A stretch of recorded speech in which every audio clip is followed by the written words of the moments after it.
আপনারা দেখছেন একুশে টেলিভিশন। মুক্তিযুদ্ধের চেতনায় বলিয়ান হয়ে দেশের জন্য কাজ করতে হবে, নৌবাহিনীর উদ্দেশ্যে প্রধানমন্ত্রী। ইসি গঠনে আজ থেকে শুরু রাষ্ট্রপতির সংলাপ, আগ্রহী নয় বিএনপি, প্রথম দিন যাচ্ছে জাতীয় পার্টি। সড়কে শৃঙ্খলা ফেরাতে ঢাকা উত্তর সিটি কর্পোরেশনের অভিযান চলবে আগামী 7 দিন। এবং ঘন কুয়াশা আর হিমেল হাওয়ায় জেঁকে বসছে শীত, চুয়াডাঙ্গায় সর্বনিম্ন তাপমাত্রা।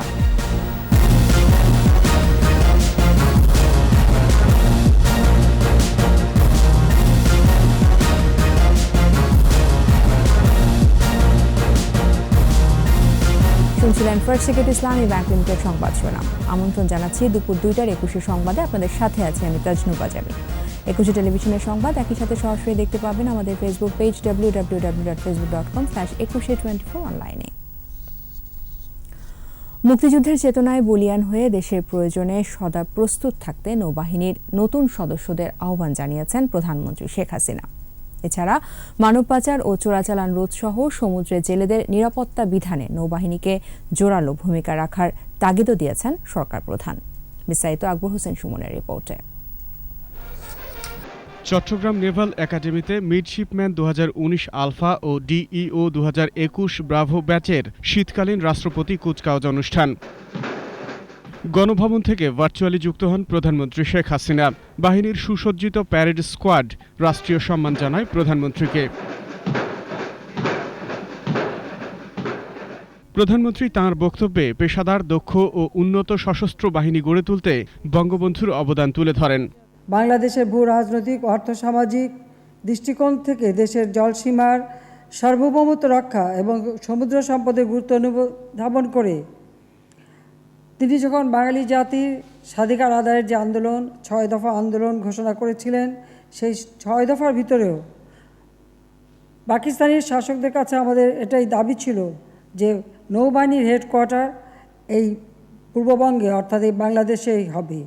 সমুদ্র সীমা অধিকার আদায়ে 75 পরবর্তী ক্ষমতাসীনদের উদাসীনতার সমালোচনা করেন বঙ্গবন্ধু কন্যা। 1975 সালে 15ই আগস্ট জাতির পিতা বঙ্গবন্ধু শেখ মুজিবকে হত্যার পর যারা ক্ষমতা এসেছিল তারা এ বিষয়ে কোনো পদক্ষেপই কখনো গ্রহণ করে নাই, বা সমুদ্র সীমা আমাদের যে অধিকার আছে সে বিষয়টাও কোনোদিন তুলে ধরেনি। 96 সালে সরকার আসার পর আমরা এই বিষয়টা লক্ষ্য করে আমাদের কিছু কিছু পদক্ষেপ নিয়েছিলাম। দেশের প্রয়োজনে সদা প্রস্তুত থাকতে বাহিনীর তরুণ সদস্যদের প্রতি আহ্বান জানান প্রধানমন্ত্রী। কর্মজীবনে মুক্তিযুদ্ধের চেতনায় বলিয়ান হয়ে দেশ মাতৃকার সার্বভৌমত্ব নিরাপত্তা রক্ষার্থে তোমরা নিরলসভাবে কাজ করে যাবে বলে আমি বিশ্বাস করি। সততা, সঠিক নেতৃত্ব ও আত্মত্যাগের মন্ত্রে বলিয়ান হয়ে সেনা ও বিমান বাহিনীর সদস্যদের সাথে কাঁধে কাঁধ মিলিয়ে দেশের প্রয়োজনে সদা প্রস্তুত থাকতে হবে। দেশ ও জাতির সেবায় সন্তানদের আত্মনিয়োগে অভিভাবকদের পরামর্শ দেন সরকার প্রধান। আপনারা দোয়া করবেন যেন আপনাদের ছেলে মেয়েরা বাংলাদেশের একজন গর্বিত সন্তানে পরিণত হয়ে দেশ ও জাতির সেবায় আত্মনিবেদন করতে পারে। আকবর হোসেন সুমন, একুশে টেলিভিশন, ঢাকা। সবার সাথে বন্ধুত্ব অটুট রেখে ক্ষুধা, দারিদ্র্যমুক্ত, উন্নত ও সমৃদ্ধ দেশ গড়ে তোলার আহ্বান জানিয়েছেন প্রধানমন্ত্রী শেখ হাসিনা। ফরেন সার্ভিস একাডেমিতে Bangabandhu medal for diplomatic excellence award প্রদান অনুষ্ঠানে প্রধানমন্ত্রী এই আহ্বান জানান। সংবিধানের মূল 4 নীতি মেনেই সরকার স্বাধীনতার লক্ষ্য অর্জনে কাজ করছে বলে উল্লেখ করেন তিনি। মিয়ানমারের সঙ্গে বন্ধুত্ব অটুট রেখে সমুদ্র সীমার সমস্যা সমাধানকে কূটনৈতিক সাফল্য হিসেবে মন্তব্য করেন বঙ্গবন্ধু কন্যা।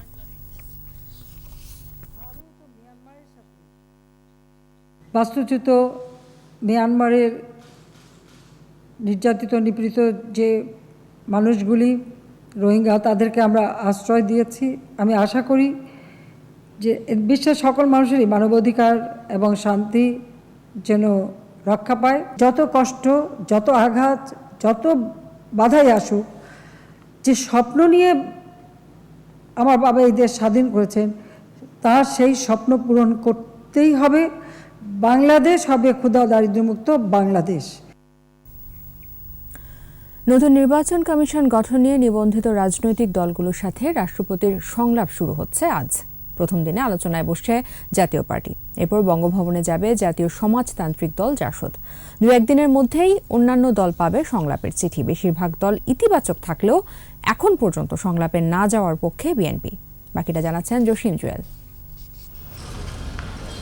আগামী 14 ফেব্রুয়ারি শেষ হচ্ছে বর্তমান নির্বাচন কমিশনের মেয়াদ। এর আগেই সিইসি সহ অনধিক 4 জন কমিশনার নিয়োগ দেবেন রাষ্ট্রপতি। এ লক্ষ্যে নিবন্ধিত দলগুলোর সঙ্গে আলোচনায় বসছেন তিনি। এবারও প্রথম দিন প্রধান বিরোধী দল জাতীয় পার্টির সঙ্গে আলোচনার মধ্য দিয়ে সংলাপ শুরু করছেন রাষ্ট্রপতি। বুধবার আওয়ামী লীগ নেতৃত্বাধীন 14 দলের শরিক জাতীয় সমাজতান্ত্রিক দলের সঙ্গে সংলাপ হওয়ার কথা রয়েছে। পর্যায়ক্রমে সব দলের সঙ্গে গ্রহণযোগ্য নির্বাচন কমিশন গঠনে আলোচনা করবেন রাষ্ট্রপতি। এদিকে নতুন নির্বাচন কমিশন গঠন নিয়ে রাজনৈতিক অঙ্গনে রয়েছে নানা আলোচনা। নিবন্ধিত বেশিরভাগ দল সংলাপ নিয়ে ইতিবাচক, তবে অন্যতম বৃহত্তম রাজনৈতিক দল বিএনপি এখনও রাষ্ট্রপতির সঙ্গে সংলাপে না যাওয়ার পক্ষে। নেতারা বলছেন, সংলাপের অতীত অভিজ্ঞতা বিএনপির জন্য সুখকর নয়। 2016 সালে বিএনপির চেয়ারপারসন বেগম খালেদা জিয়ার নেতৃত্বে রাষ্ট্রপতির ডাকা সংলাপে অংশ নিয়েছিল দলটি। বিএনপির স্থায়ী কমিটির সদস্য আমির খসরু মাহমুদ চৌধুরী বলেন, বিএনপি দলীয় সরকারের অধীনে আর কোনো নির্বাচনে যাবে না। নির্বাচন কমিশন নিয়ে রাষ্ট্রপতির সংলাপে যাওয়ার কোনো সুযোগও দেখছেন না তিনি। নেড়ে তো বেলতলায় বারবার যায় না, ওইসব প্রক্রিয়া অনেক আগে শেষ হয়ে গেছে এবং ওইসব তারা যেসব প্রক্রিয়া করছে ওই জনগণকে বাইরে রেখে ক্ষমতায় দখল করার প্রক্রিয়া আবারও এটা আবার রিপিট করছে। এর বাইরে আর কিছু না। সুতরাং ওই পথে যাওয়ার কোনো সুযোগ নেই। আমাদের তাদের নিরপেক্ষ সরকারের অধীনে নির্বাচন ব্যতীত কোনো ধরনের নির্বাচনে আমরা যাব না, কোনো ধরনের নেগোসিয়েশনও যাব না। বিএনপির এই নেতা বলেন, নিরপেক্ষ সরকার গঠনের পর তাদের অধীনেই নির্বাচন কমিশন গঠন সহ সব ধরনের সিদ্ধান্ত নেওয়ার পক্ষে বিএনপি। নির্বাচন কমিশন তো এই সরকারের অধীনে গঠন করার সুযোগ নেই। নির্বাচন কমিশন গঠন করতে হবে, এই সরকারকে বিদায় দিয়ে একটি কেয়ারটেকার সরকার গঠন করতে হবে। কেয়ারটেকার সরকার সমস্ত দলকে নিয়ে একটা কনসেনসাসের ভিত্তিতে যে এই সমস্ত সিদ্ধান্তগুলো নিতে হবে। শুধুমাত্র নির্বাচন কমিশন নয়, আরো অনেক সিদ্ধান্ত আছে। এদিকে সিনিয়র নেতারা ব্যক্তিগতভাবে সংলাপে না যাওয়ার পক্ষে মত দিলেও দলীয়ভাবে এখনও চূড়ান্ত কোনো সিদ্ধান্ত জানায়নি BNP. Jasim Jewel, 21 television, Dhaka. BNP chairperson Begum Khaleda জিয়াকে বিদেশে নিয়ে উন্নত চিকিৎসা দেওয়ার নির্দেশনা চেয়ে হাইকোর্টে রিট দায়ের করা হয়েছে। সোমবার হাইকোর্টের সংশ্লিষ্ট শাখায় সুপ্রিম কোর্টের আইনজীবী ইউনুস আলী আকন্দ রিটটি দায়ের করেন। রিট আবেদনে ফৌজদারি কার্যবিধি আইনের 401 ধারার 1 উপধারা এবং সংবিধানের 11, 28, 32 ও 49 অনুচ্ছেদের বর্ণনা তুলে ধরা হয়েছে। স্বরাষ্ট্র মন্ত্রণালয় সহ সংশ্লিষ্টদের রিটে বিবাদী করা হয়েছে। আবেদনটি বিচারপতি মামনুন রহমান ও বিচারপতি খন্দকার দিলেরুজ্জামানের সমন্বয়ে গঠিত হাইকোর্ট বেঞ্চে শুনানির জন্য উপস্থাপন করা হবে বলে জানিয়েছেন রিটকারী আইনজীবী।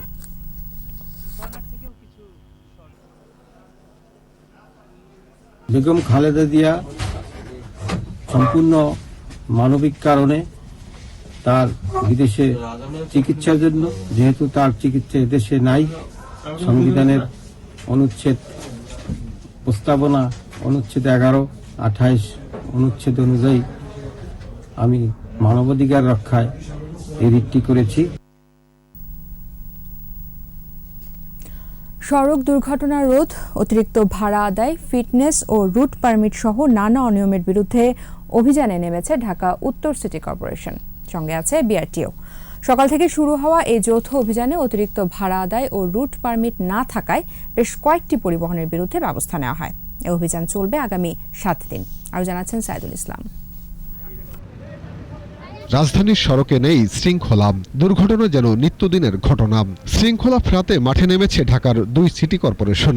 26 ডিসেম্বর থেকে 2 সিটির উদ্যোগে সড়কে নামবে নগর পরিবহন। আর এর আগে শুরু হয়েছে ফিটনেসবিহীন যানবাহনের বিরুদ্ধে অভিযান।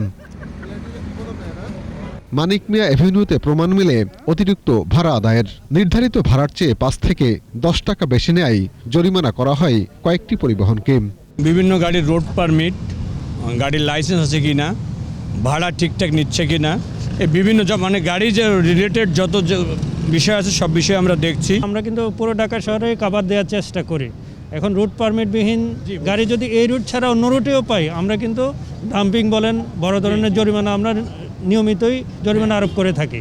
এছাড়া রুট পারমিট না থাকায় একাধিক পরিবহনকে ডাম্পিংয়ে পাঠানো হয়েছে বলে জানান কর্মকর্তারা। রুট পারমিট নাই বা ভাড়া ঠিক মতো নিচ্ছে না, তাদেরকে আমরা কোনোটা জরিমানা করতেছি, কোনোটা গাড়ি আটকে রাখছি, প্রয়োজনে সেটা আমরা ডাম্পিংয়ে পাঠাবো আর কি। এদিকে এরই মধ্যে ঢাকা উত্তর সিটিতে কয়েকটি নগর পরিবহন বেশ জনপ্রিয় হয়েছে। যাত্রীরা বেশ নিরাপদে যাতায়াত করছেন বলে জানান তারা। নতুন নগর পরিবহন আরও বেশি জনপ্রিয় হবার আশা যাত্রীদের। পাবলিক ট্রান্সপোর্টে থেকে কিন্তু পাবলিক ট্রান্সপোর্টে এই যে মানুষের ধাক্কাধাক্কি, তারপর মহিলাদের সিট না পাওয়া, এরকম একটা ঝামেলা থেকেই যায়। এইটাকে কেন্দ্রীকরণ করা একটা সিস্টেমের আন্ডারে আনা উচিত। সাধারণত যে লোকাল বাসগুলো হয় সেগুলো থেকে তো অবশ্যই ভালো, কিন্তু ভাড়াটা একটু বেশি। ভ্রাম্যমাণ আদালতের মাধ্যমে যাত্রী চালক সহ সাধারণ মানুষের মাঝে সচেতনতা বৃদ্ধিতে স্টিকার ও লিফলেট বিতরণ করা হয়। সাইদুল ইসলাম, 21 টেলিভিশন, ঢাকা। উত্তরাঞ্চল সহ দেশের বিভিন্ন জেলায় জেঁকে বসছে শীত। ঘন কুয়াশা আর ঠান্ডা বাতাসে ব্যাহত হচ্ছে স্বাভাবিক জনজীবন। বেশি বিপাকে নিম্ন আয়ের মানুষ, বাড়ছে শিশু রোগীর সংখ্যা। কুয়াশার কারণে সড়কে ঘটছে দুর্ঘটনা। চুয়াডাঙ্গায় আজ সর্বনিম্ন তাপমাত্রা 7 ডিগ্রি সেলসিয়াস। প্রতিনিধিদের সহায়তায় আরও জানাচ্ছেন মাসুম আলিসা। চুয়াডাঙ্গায় শীতের তীব্রতা বেড়ে গেছে। সর্বনিম্ন তাপমাত্রা 7 ডিগ্রি সেলসিয়াস রেকর্ড করা হয়েছে। পঞ্চগড়ের তেঁতুলিয়ায় সর্বনিম্ন তাপমাত্রা রেকর্ড করা হয়েছে 8.8 ডিগ্রি সেলসিয়াস। হিমেল বাতাসের সাথে ঘন কুয়াশা। রংপুর অঞ্চলে বেড়েছে শীতের তীব্রতা। হতদরিদ্র সহায় সম্বলহীন মানুষ শীতবস্ত্রের অভাবে মানবেতর দিন কাটাচ্ছে। রংপুর আবহাওয়া অফিস বলছে 2 থেকে 3 দিনের মধ্যে তাপমাত্রা 10 ডিগ্রি সেলসিয়াসের নিচে নেমে আসবে। ঠান্ডার মধ্যে একদম অতিরিক্ত ঠান্ডা পড়তেছে, হাত পা একদম শিরশির করতেছে, কোকড়া লাগে আসতেছে, বুকে ঠান্ডা লাগে, হাত পায়ে ঠান্ডা লাগে, সর্দি কাশ। ঠাকুরগাঁওয়ে উত্তরের হিমেল বাতাসের সাথে শীতের তীব্রতা বেড়ে চলেছে। সঙ্গে পাল্লা দিয়ে বাড়ছে শীতজনিত রোগ। সদর হাসপাতালের শিশু ওয়ার্ডে গড়ে প্রতিদিন 2 শতাধিক শিশু চিকিৎসাধীন থাকছে। হঠাৎ করে পাতলা পায়খানা, বমি হচ্ছিল। আজকে সকালবেলা আসছি আমরা। বাচ্চা ঠান্ডা লাগছে, নিউমোনিয়া, বমি করতেছে, কাশ, সর্দি। জ্বরটা কমছে না, বাসায় 3 দিন থেকে ওষুধ খাওয়াইছি, তারপরে এখানে আসছি। নিউমোনিয়ার জন্য এখন কম আসছে, মানুষ সাবধান থাকে। তারপরে বাচ্চাকে গরম কাপড় পরাতে হবে, উষ্ণ গরম পানি গোসল করাতে হবে, উষ্ণ গরম খাবার খাওয়াতে হবে। গাইবান্ধায় শীতে কৃষি মজুর ও স্বল্প আয়ের মানুষের দিনযাপন কষ্টকর হয়ে দাঁড়িয়েছে। তার মধ্যে পড়ে আছি, এই যে কম্বল টম্বল দিবে এনেছে, আমাকে তো দেয় এটাই না। শীত তো খুবই। হবিগঞ্জে ঘন কুয়াশায় সড়কগুলোতে চলাচল বেশ কষ্টকর হয়ে উঠেছে। প্রায় ঘটছে দুর্ঘটনা। গত 2 দিন আগে একটা অ্যাক্সিডেন্ট হয়েছে, 3 জন মারা গেছে এক জায়গার মধ্যে এই কুয়াশার কারণে। হেডলাইট বা ফগলাইট না থাকলে সেক্ষেত্রে কুয়াশায় আরো বেশি সমস্যায় ভুগতে হয়। হিলিতে কয়েকদিন ধরে শীত জেঁকে বসায় বিপাকে পড়েছে খেটে খাওয়া দিনমজুর মানুষেরা। খুব প্রচুর ঠান্ডা, কর্মজীবী মানুষ কর্ম না করলে চলবে না, কিন্তু বাতাসটা এক সমস্যা করে বেশি। উত্তরের হিমেল বাতাসে জুবুথুবু দিনাজপুরের জনজীবন। আজকালের মধ্যে এ অঞ্চলে শৈত্যপ্রবাহের আভাস দিয়েছে আবহাওয়া অফিস। মাসুম আলিসা, 21 টেলিভিশন। সংবাদে এই পর্যায়ে নিচ্ছি বিরতি, ফিরে এসে থাকছে।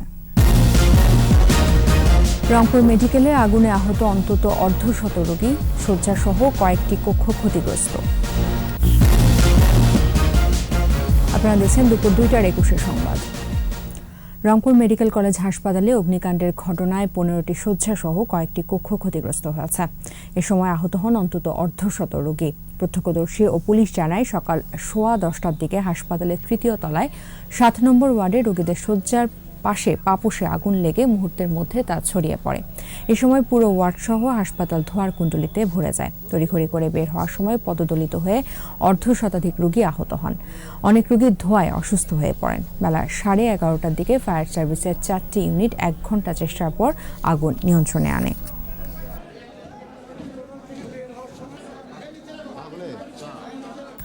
এবার আমার বাংলা।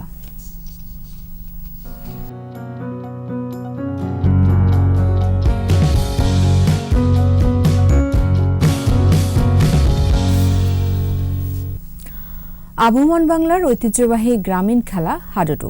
বাংলাদেশের জাতীয় এ খেলা ভারত ও পাকিস্তানে কাবাডি, শ্রীলঙ্কায় গুডুগুডু, থাইল্যান্ডে থিকাব, মালয়েশিয়ায় ছি গুডুগুডু পরিচিত।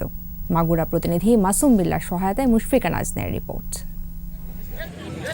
পুরো দক্ষিণ এশিয়াতেই জনপ্রিয় খেলা হাডুডু। এর আরেক নাম কাবাডি। কাবাডি শব্দটি তামিল কাইপিডি অর্থাৎ হাত ধরা শব্দ থেকে এসেছে। হাডুডু খেলার কোনো সঠিক নিয়মকানুন না থাকায় বিভিন্ন স্থানে বিভিন্ন নিয়মে অনুষ্ঠিত হতো। 1972 সালে হাডুডু খেলাকে কাবাডি নামকরণ করা হয় এবং এই খেলাকে জাতীয় খেলার মর্যাদা দেয়া হয়। ধারণা করা হয় যে প্রাগৈতিহাসিক যুগে মানুষ খাবার সংগ্রহের পাশাপাশি নিজেদের অস্তিত্ব রক্ষার জন্য দলীয়ভাবে শিকার করতে যেত। তখন তারা বন্যপ্রাণীর আক্রমণ থেকে নিজেদের রক্ষা করার কিছু কৌশল শিখেছিল। তখনই কাবাডির সূচনা। আগে শুধু গ্রামগঞ্জে এই খেলার প্রচলন ছিল। বর্তমানে জাতীয় ও আন্তর্জাতিক পর্যায়ে খেলাটির চল রয়েছে। খেলাতে দুটি দল থাকে, প্রতি দলে খেলোয়াড় থাকে 12 জন। হাডুডু খেলার মাঠের মাপ 42 ফুট লম্বা ও 27 ফুট চওড়া। মাঠের ঠিক মাঝখানে দাগ কেটে 2 ভাগে ভাগ করা হয়। এর প্রতিটি ভাগকে বলে কোট। খেলাটি খেলতে প্রয়োজন হয় তীক্ষ্ণ বুদ্ধি, সুচতুর কায়দা, দীর্ঘস্থায়ী দম ও সঠিক সিদ্ধান্ত। 1974 সালে ভারত ও বাংলাদেশের মধ্যে প্রথম কাবাডি টেস্ট বাংলাদেশে অনুষ্ঠিত হয়। হারিয়ে যেতে বসা বাংলাদেশের জাতীয় খেলা হাডুডুকে বর্তমান প্রজন্মের কাছে তুলে ধরতে মাগুরায় আয়োজন করা হয় হাডুডু খেলা। দেশের থেকে হারিয়ে যাচ্ছিল, আমরা সেই অনুযায়ী পাশের দেশের বাংলাদেশের জাতীয় খেলা হিসাবে আমরা সবার মাঝে তুলে ধরেছি। এই খেলাকে ঘিরে এই জনপদের সমস্ত মানুষগুলো উৎসাহিত হয়, আনন্দিত হয়। দূর দূরান্ত থেকে নানা বয়সী মানুষ আসে এই খেলা দেখতে। অনেক মজা পাচ্ছে। এরকম খেলা কোনোদিন হয় না, কাছে কিনারে নাই, কোনো এলাকাও নেই। মুশফিকা নাজনীন, 21 টেলিভিশন। দুপুরের সংবাদে আবারও বিরতি, ফিরে এসে থাকছে। মধ্যপ্রাচ্যে ভুল মার্কিন হামলায় 1 দশকে সহস্রাধিক নিরীহ মানুষের মৃত্যু, পেন্টাগনের গোপন নথি প্রকাশ। আমাদের এবারের আয়োজন বিজয় চিহ্ন।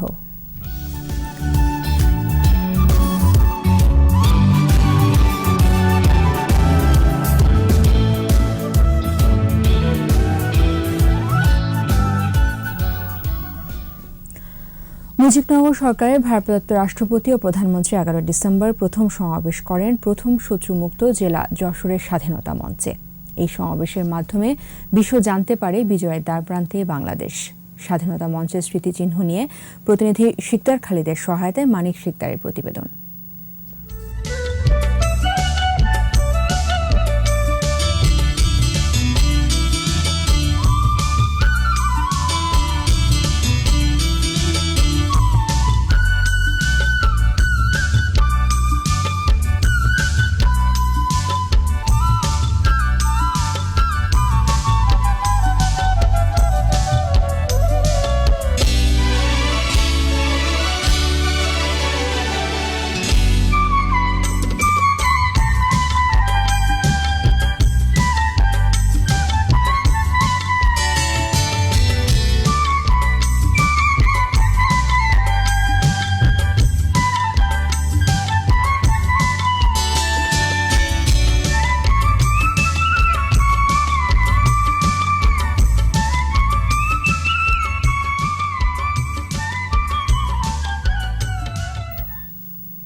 এর সাথে শেষ করছি দুপুর 2টার 21 সংবাদ। যাবার আগে ফার্স্ট সিকিউরিটি ইসলামী ব্যাংক লিমিটেড সংবাদ শিরোনামগুলো জানাবো আরও একবার।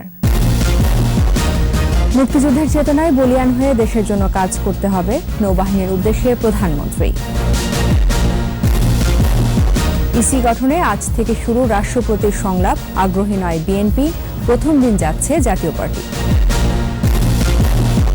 সড়ক শৃঙ্খলা ফেরাতে ঢাকা উত্তর সিটি কর্পোরেশনের অভিযান চলবে আগামী 7 দিন। ঘন কুয়াশা আর হিমেল হাওয়ায় জেঁকে বসছে শীত, চুয়াডাঙ্গায় সর্বনিম্ন তাপমাত্রা।